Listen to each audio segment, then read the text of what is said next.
ବ୍ରହ୍ମାଙ୍କର ଚାରି ପୁତ୍ର ସତ୍ୟଯୁଗ, ତ୍ରେତା, ଦ୍ୱାପର ଆଉ କଳିଯୁଗ।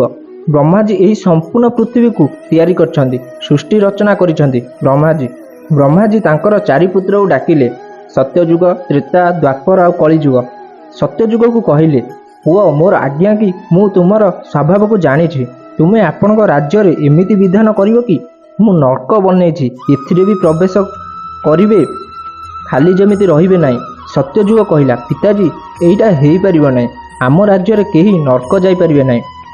ଆଉ ତ୍ରେତାକୁ କହିଲେ, ତ୍ରେତା କହିଲା, ନିଶ୍ଚୟ ଦେଖିବା। ଦ୍ୱାପରକୁ ଦେଖିଲେ ଯେତେବେଳେ ସିଏ କହିଲା, ମୁଁ ଆପଣଙ୍କୁ ନିରାଶ କରିବି ନାହିଁ, ପ୍ରୟାସ କରିବି।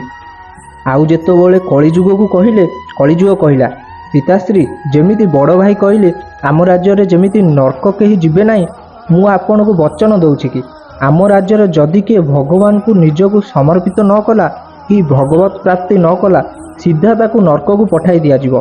ସେଥିପାଇଁ ସବୁ ମୋହମାୟା ଛାଡ଼ିକି ଭଗବାନଙ୍କୁ ପ୍ରାର୍ଥନା କର, ଭଗବାନଙ୍କୁ ନିଜକୁ ସମର୍ପିତ କରିଦିଅ।